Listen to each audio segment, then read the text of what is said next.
welcome back to the Traveling Black Women podcast. Today, we are starting season 3 with an amazing guest who is a travel expert from East Africa, and she's actually been in the industry for 8 years. So we're going to hear a little bit from her about traveling around Africa as a solo Black woman and just what that looks like. So Lynette, the floor is yours. Thank you so much. Hi, everyone. I'm very excited to be here. My name is Lynette Nakamanya. That's my botanical name. I'm based out of Uganda, East Africa. And I've been in the tourism industry for the past 9 years. And I'm very excited to be here. I'm very excited to be sharing. My journey in the industry has been long, eventful, interesting. And I'm just looking to learn more, to bring more women of color into the continent safely, to enjoy, to have wellness, and I'm going to share more. So that's basically a brief background about who I am. I'm a tourism enthusiast, lover, and I grew in it, luckily, because I got a mentor when I was still young. So even as I had the passion for travel, I literally went to university and did a bachelor's in tourism. So I could understand the industry even better, service delivery, all that.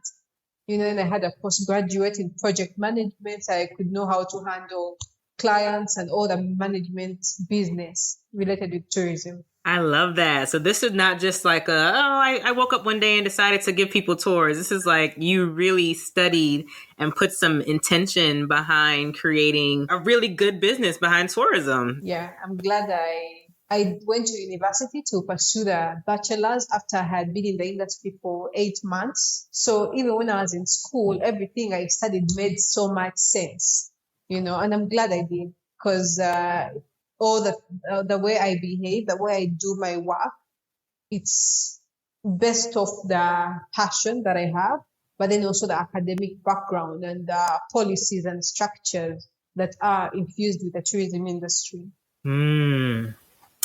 So Girls Travel Africa, tell us about that. So I know that is the company that you founded. Okay, so first of all, Africa in general is a very masculine continent. So there's a lot of misogynism, and it's worse in the tourism industry where they feel it's more of a male-dominated space. So even as I worked in the industry, I faced my own challenges as a woman, just being a woman, in challenges with work, but then even with relationships, because a number of men would approach me and be like, okay, Lynette, maybe I would like to marry you, but you have to stop this traveling business, What? Like, oh, yes, not 1, not 2, not 3. They were like 4, 5. And these are educated. It's not that they are, ancient, old, they're educated men. So it, showed me that one of the challenges that women face in Africa in the tourism industry, even my uncles sometimes make fun about it. They're like, for you, how do you run your home when you're traveling around? Like, does your husband allow you to go on those trips? Like, now that I'm married, they still make those jokes, but because the society we live in does not think this is a woman's space. Wow. Yeah. So I faced those challenges, and then I started interacting with other ladies who are facing similar challenges, not being taken seriously, being bullied, like low-key bullied by the male counterparts, mainly our lady guides. Sometimes we're on game drives and you see the men guides, laugh at them, or, throw a few words here and there that are not kind words. They kind of make it like a joke, but it's not the kindest kind of joke, And some would even throw statements like, oh, you can only do this for so long. You're a woman, so you're going to retire earlier. I'm going to stay being a guide for longer than you. So I saw that. And these are literally things I've seen when I've been on the road. Yeah. And even some service providers, even some tour companies do not employ the female guides. Some people who own safari vehicles, because most of the safari business that we do, we hire out, so we outsource. So if I have a group of clients coming in, I'll outsource the safari cars to use. I'll outsource I'll book a hotel. They'll not necessarily be my properties. And some owners of safari vehicles would be like, I can't give my car to a female guide, yet they're really skilled. So some of them are not given business just because they're ladies, and because I Oh, have seen wow. myself as a woman, I was like, no, this needs to change, so I founded Girls Travel Africa, first to give an opportunity to the female ladies in the industry to get employment. But then also there had been a number of cases with mainly people. I had realized very many people of color don't travel within Africa. I follow very many ladies of color who travel around the world, solo travelers, but they're usually in Europe, Asia, maybe a bit of Philippines, and hardly are they in Africa. But why is this? One, there is lack of information. They do not know, what am I going to do in Africa? Then there's a bit of fear of, am I safe in Africa? Yeah. Who is going to be my guide? Who's going to take me around? Then they're like, okay, this gentleman, like, a gentleman? Okay. So there's a bit of that insecurity. So we're like, okay, what about if we create a community of ladies traveling within Africa and being led by fellow ladies? Throughout the whole value chain, they're working predominantly with ladies, and even some lodges that we book are owned or operated by mainly ladies, So that's how Girls Travel Africa came into existence, just for me to encourage more women of color to travel within Africa, but then also giving them service providers who are ladies, who are also giving employment and empowerment while they do their great job. I absolutely love that, because you're right. That is one of the things that people are not certain of, especially women who like to travel by themselves, the safety. That's always the biggest question. Is it safe? We have to be a little bit more cautious. So knowing that a company like yours exists is like, okay, that cuts half of the fare in half right there. So let me ask you this question. Yeah. Are you only based in Uganda, or do you do several different countries within East Africa, or where do you work mostly? Yes. So I'm currently situated in Uganda, but I do trips in Tanzania. I do trips in Zanzibar, and then I do trips in the Victoria Falls. That is that it's like a merge of 3 countries. So that area where there's Zimbabwe, Zambia, Botswana. So I usually take my ladies there, and we do maybe 7 days, 10 days, 15 days around that area. What should Black women know about the wellness there? Like, what can they experience? When you said you take ladies there, what is the experience like for them? I specialize mainly in wellness trips. So I would want to encourage women to come to Africa, to explore Africa. But because I'm also a woman, and I know sometimes most of the women that I interact with, or I work with, or I handle, most of them are like corporate women. Some of them are mothers. So they are juggling work, life, and even personal life, or even children. So they are extremely stressed or overwhelmed with life in general. So I do a lot of wellness trips, which encourage women to just relax. So these are basically not your ordinary safaris, which are back to back. You're going from here to here, this activity. So it's more slow paced. If you want to do a wellness trip in Africa, in Uganda, we're taking you to culture villages, you're spending a day there, immersing yourself with the culture, but then also sleeping in, relaxing. We give all our clients journals, customized journals, which guide them to meditate, to journal, to write down their thoughts, their feelings. Some of them who even want yoga, we get a yoga instructor who just leads them through that. They're eating healthy foods, organic foods, relaxing. Yeah. And so by the time they go back home, they're rejuvenated, their soul is revived, they're happier. Because if they're happier, they're going to show up even more present in their families, in their work. Some women even feel lost. Yeah. So when they come to Africa, they rediscover themselves. So that's what we really aim for with Girls Travel Africa. So we can do those. We do different packages. We do like sun-kissed and soul-nourished. So this is like a 6-day trip in Zanzibar where you spend 4 of the days literally just basking at the beach. Yeah. Maybe doing a little bit of tennis if you want to do some tennis, or a bit of yoga if you wish. Otherwise, you just look at the ocean, listen to the waves, relax, and breathe. I love that. I love that because I think, the narrative right now, when anybody thinks about going to Africa, it is safari, especially East Africa. It's going on the safari, but not always wellness. We don't speak about that enough. For my 40th birthday, I went to Mozambique, to Vilanculos. And that was the exact everything that you just described. That's what I experienced. There was no safari. Like everything was just, we're by the beach, we're relaxing, we go to the town, we kind of walk around the market. It was beautiful. And I was just like, this is the life, and everyone was so relaxed, such a warm and fuzzy feeling. And I went with 10 people and all of them felt the same way for like a whole maybe month. After that, everyone just felt so rejuvenated being there. But that's not the norm when you think of going to Africa. You think of the East Coast, going to safaris, Masamara, Serengeti, and then you think of, well, most of the time when I hear of Nigeria and Ghana, then I'm also hearing about the historical trek and or the parties for New Year's, the Afrochella and all of that. So everything is very go, go, go. But you don't always hear the narrative of, this is also a place that you can come and just be still. So I love that. Yes, And I Africa is love the that. best place to relax because we have all these tropical forests. So you can just go for a nature walk and do maybe some forest bathing and just, listen to the birds chattering, just listen to the waves, enjoy the fresh breeze of oxygen. These are things I personally encounter in my life. Sometimes when my window is open at home, I'm like, wow, this air is so fresh. Yeah. So I just encourage the calmness, the journaling, all that.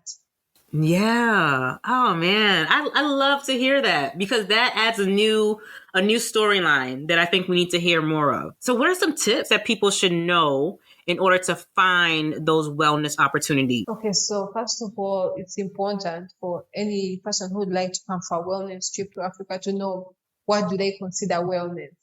You see, some people's concept of wellness is just being at that really nice luxury resort and sleeping in, going for breakfast, sleep, lunch, sleep, And some people's concept of wellness is to immerse themselves into the culture of a community. They maybe see how food is prepared, they do the peeling, they go to the garden, they see different herbs, they smell them, they sit down on the floor and they're eating a really nice organic meal. That's what some people's concept of wellness is.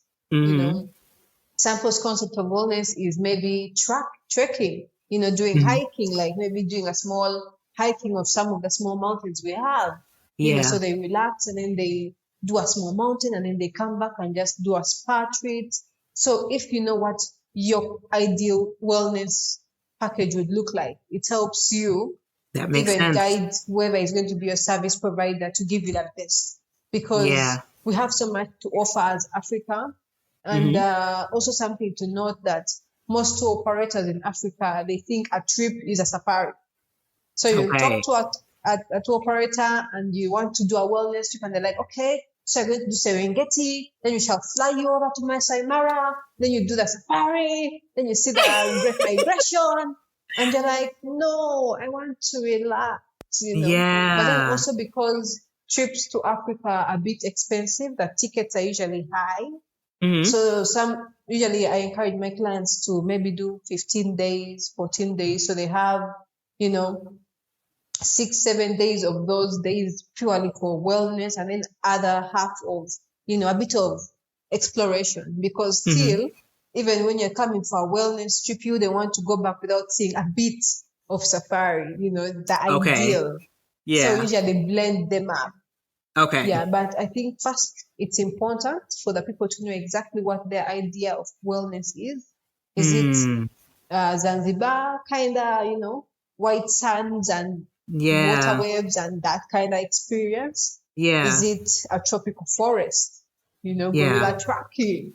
Is it culture? Drumming and eating organic food? Because in Uganda we have fresh foods throughout the year. And our weather is beautiful. Like it's basically within 25 degrees throughout the year, average. And we have fresh fruits and vegetables on the market throughout the year. So even Wow. just going to the markets and seeing how the real Ugandan people live, testing the fresh tomatoes, the bananas, everything. Like I have traveled around Africa, and I would honestly say Uganda has the best food. Like the Really? best food. That is hands down. I've been to Wow. Zanzibar, I've been to Zimbabwe, Zambia, Botswana, I've been to South Africa. I've not seen a variety and quality of food as what is here. Really? Okay. So that is like a fact. Like even if you have had, because we have had people we had some people from Saudi Arabia who came through, and they're like, we've been traveling, and we've been to the Bahamas, and we've been here, and you're like, okay, just test our foods, and they're like, oh my God, this pineapple, what is this? Is this real? So yeah, it's crazy. Really? I love food. That's one of the things that I love most about travel. I think with food, you can find so many different pieces of culture. When people talk about why they use certain foods, like what foods are for celebrations, what foods are, what foods are organic, how they prepare the food. And it's always so much love and family and community around food. What is a signature dish in Uganda? Okay, so first of all, Uganda has over 56 tribes, and every tribe has a dish. Every tribe has different food and sauce. Okay. Yeah. But the main common one is the one in the central. So that is they call it luwombo. So they get it could be ginat paste, it could be chicken, it could be beef. They wrap it in banana leaves, and they steam it from the banana leaf. So they literally, when they're serving you, they give you a banana. It's usually like almost like pot-shaped banana leaf, which they hand you, and you eat. Usually with matoke, we have pumpkins, we have sweet potatoes, we have yams, we have Irish potatoes. So all those are the starches. Then you have cassava. Yeah. So all those are just different types of starchy foods that we have, or carbs. Yeah. Okay. And then we also have millet. So this is for the central, and then the west, they do a lot of millet bread. Okay. So they do millet bread with eshabo. Eshabo is basically a milk substance. So in the west, they are cattle keepers. So they do a lot of milk. So they have eshabo where they use some type of salt. They sprinkle it in the milk, and it forms some thick kind of texture. That is for the west. And then in the east, they have what they call malewa, which is bamboo. So they get young bamboo leaves, roots, and they pound them and dry them. So they actually look like smoked fish, and they cook that with ground nuts. That is for the west. Wow. And in the north,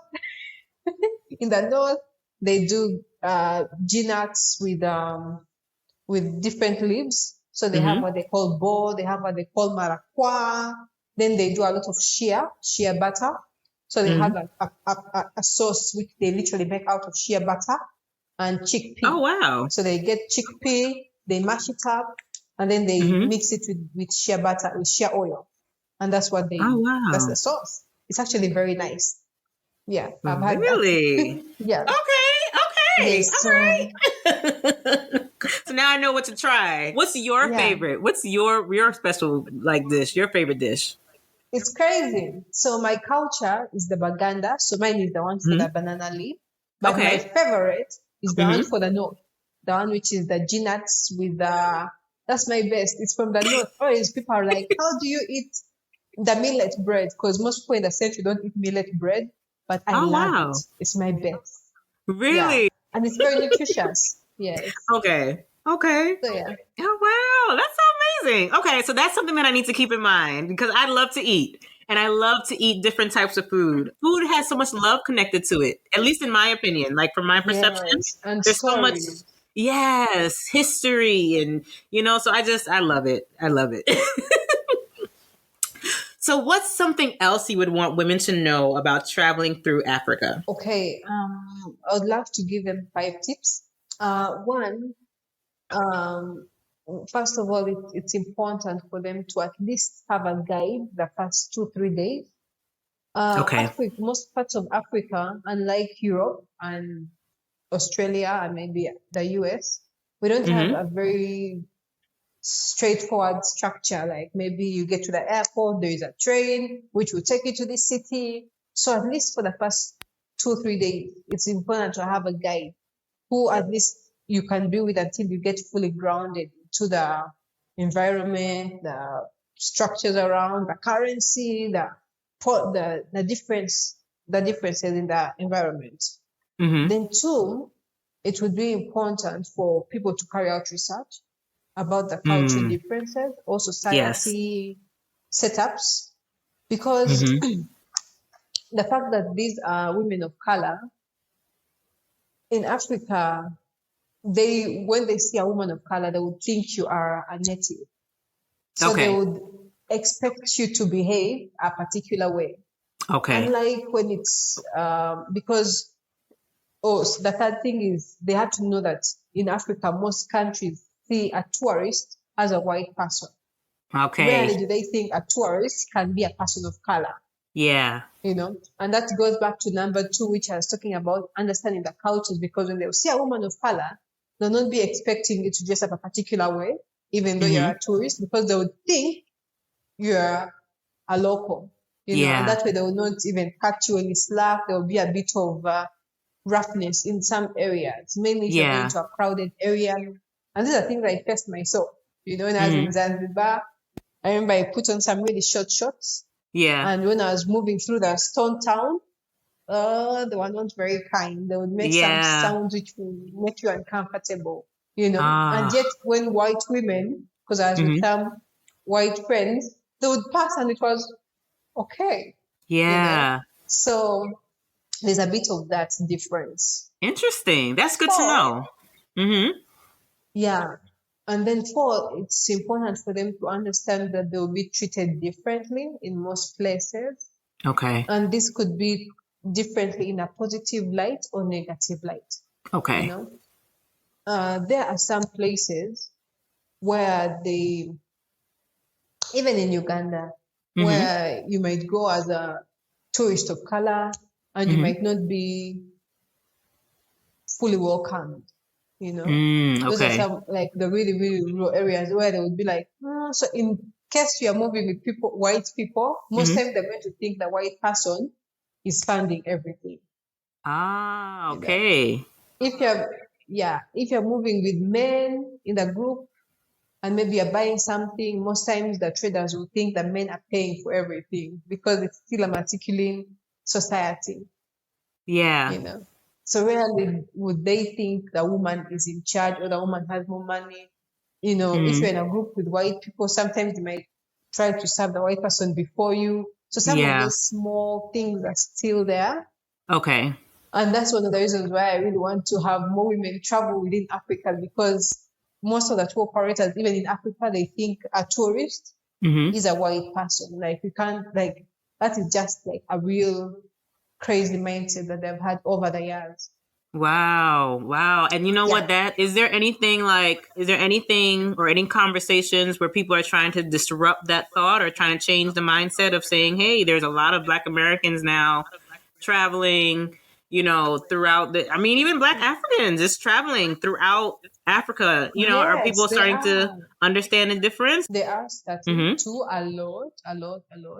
They Mm-hmm. are because, example, very many Ugandans are now traveling to the coast, Zanzibar. So in Zanzibar, there are very many people of color who travel there. So there, at Okay. least it's not so, there's no much treatment of this one differently than the other one in most Okay. places, because at least I've seen that. In Mombasa, the same thing at the coast, because we have seen very many Ugandans traveling there and very many people that side traveling vice versa. And also because Mm-hmm. different countries are promoting regional tourism, so we have more people Mm-hmm. traveling around. Yes. Okay. So the narrative is changing, but Yeah. some people, because I even see it in different expos where maybe you go as a hosted buyer, maybe it's Mm-hmm. an expo in Zambia and you're hosted buyer, and and there may be some 3 white posted buyers, you'd find people going towards them thinking they have more business than you. So Yeah. there is that, because the tourism industry has been labeled as a white person place. And that's one of the reasons why I requested to be on as many podcasts as I can, because I want to share as much information to see more people of color come to Africa. Because until you come, people are always going to think the tourism industry or products are for the whites. That's Yeah. right. That's And then right. lastly, Mm-hmm. yeah, I wanted to share a last tip for people who want to travel in Africa to buy their tickets at least a year or 6 months in advance. Tickets become very expensive. Mm-hmm. They're usually expensive, but sometimes the price doubles over as the days come closer. So I Okay. think if they're planning to visit a place, it's always good to have their ticket at least secured so they can get it at a good price. Okay, that's good to know. That's really good to know. What I think is really interesting is just the concept of how the color of tourism is changing and how that even affects Yeah. Africa. So to hear you say that, tourism has always just been a white industry, that's so true. And the best way to disrupt that narrative is with our physical presence. So I really love what you're doing. I love what you're doing. Now, how can people contact you specifically? Yeah, they could share it. They could send me an email. I can share 2 of my emails. I'll share them with you. My personal email, which I've been using, which is Lynette, nalinlinette@gmail.com. They could always share with me Okay. there. I'm very active on my Instagram, which is Lynette _Lux Travel. Okay. And then on also my Instagram page, which is Girls Travel Africa, the community. They would send me a message there. But then also, if they would like to, if it's a long message and they want to be elaborate, they could send an email at info@girlstravelafrica.com. I'm really grateful for this conversation. Like, you sent me an email and said, Me "Hey, can I be too. on your podcast?" And I was like, "Okay, yeah, sure. Let me see some information. Let me see what she's about." And I was like, "Oh, this sounds interesting." But hearing directly from you today, I'm like, "Oh, this is what we need more of." We need more people just saying, "Hey, the narrative has been this way for a long time, and it doesn't need to be that way anymore. And how can I change it?"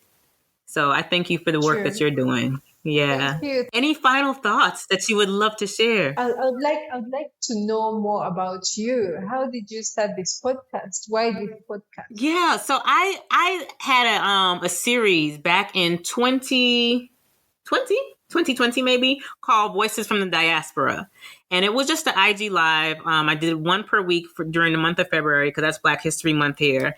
And I did that in thinking, like, I wanted us to connect more, right? Like, there's always people talking about, this is what Africans do, this is what Americans do, but no one's ever talking to each other. And I didn't like that, because it's just like, my family's from Trinidad and we have a whole different way of doing things than my family in America. So there's always these different things that people grow up around, people experience, but we never really talk to each other, but we spend a lot of time talking about each other. So I did that, and I was thinking, this would be really cool. And I really enjoyed it. So I had in the back of my mind that I wanted to do a podcast where I would just kind of talk about travel, but then have an opportunity to connect with different people. Like, the first co-host, she was from the UK. And then the second person that was on, or the second person that I interviewed, she was from Canada.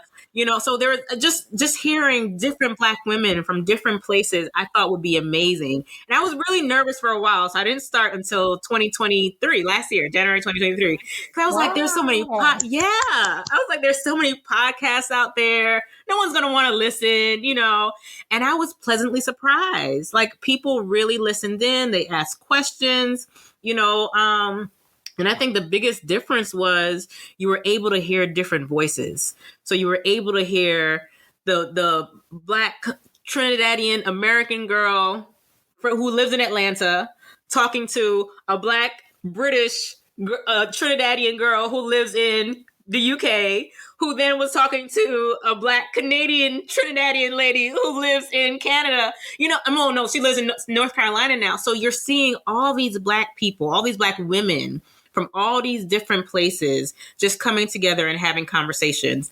Black German Traveler, for example, she's from Angola, but she grew up in Germany, and she talks about her experience there and, how she wanted to just kind of create a space where someone who was Black and lived in Germany or from Germany traveled.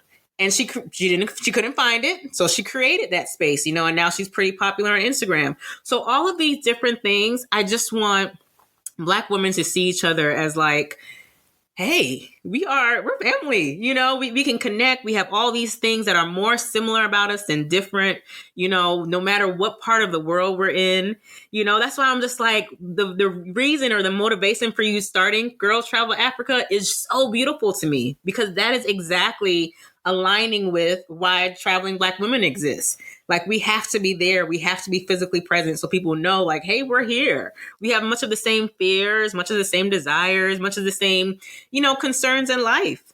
So that was definitely my motivation. I wanted to hear the voices. I wanted to see the smiles. It just feels good to have those conversations. Yeah. That is beautiful. That is so beautiful. Yeah. That's me. I can be a little cheesy, but that's me. I just want to connect us. I think we're more powerful together than feel, yes. Actually, I was going to say that. I was going to say that we're more powerful when we're connected, because then we get to learn from each other. Then we get to rewrite our own stories. No one writes them for us. And then right. I also realize, working with women, you work with people who have seen life in a closer light than like you are. Some of the challenges I have faced, I have seen other women face the same challenges. We could be miles apart. You could be in the US, I could be in Africa, I could be in Uganda.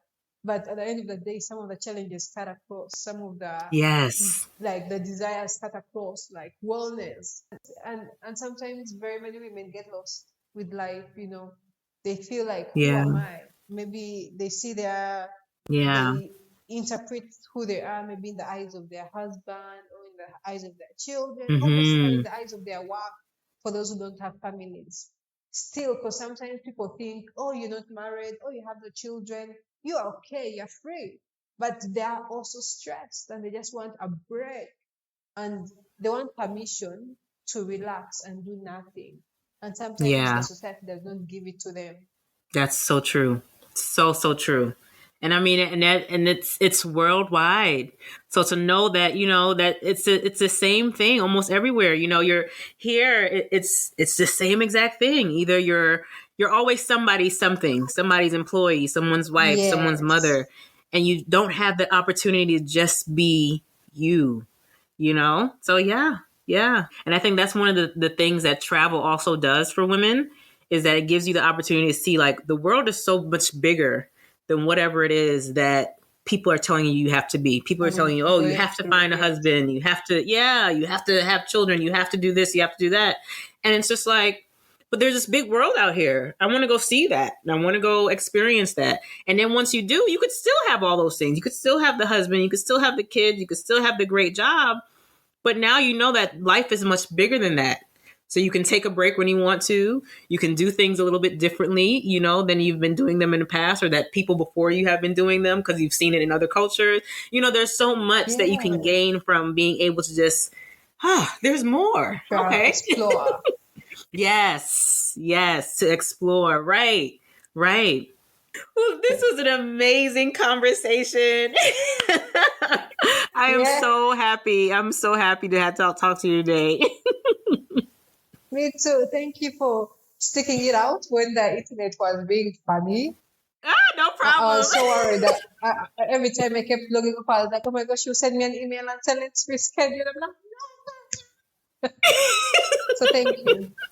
You're welcome. Thank you as well for bearing with me also, because I was like, we're going to figure this out. We're going to figure this out. And we figured it out. And we were able to have an amazing combo.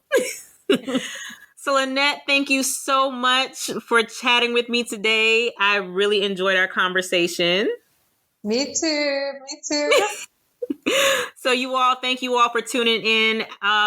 Lynette, like she said, you can get to her info at girlstravelafrica.com. It's probably the easiest way to get to her. So if you're looking at planning a trip, to Uganda or any place East Africa, and you're like, you know what? I want to make sure that it's safe. I want to make sure that I'm around women who know how to plan, who know how to put together a great tour, and who specialize in wellness. She's your girl. All right. Thank you guys for tuning in, and have a great evening or daytime, whatever time you're listening to this. Bye-bye.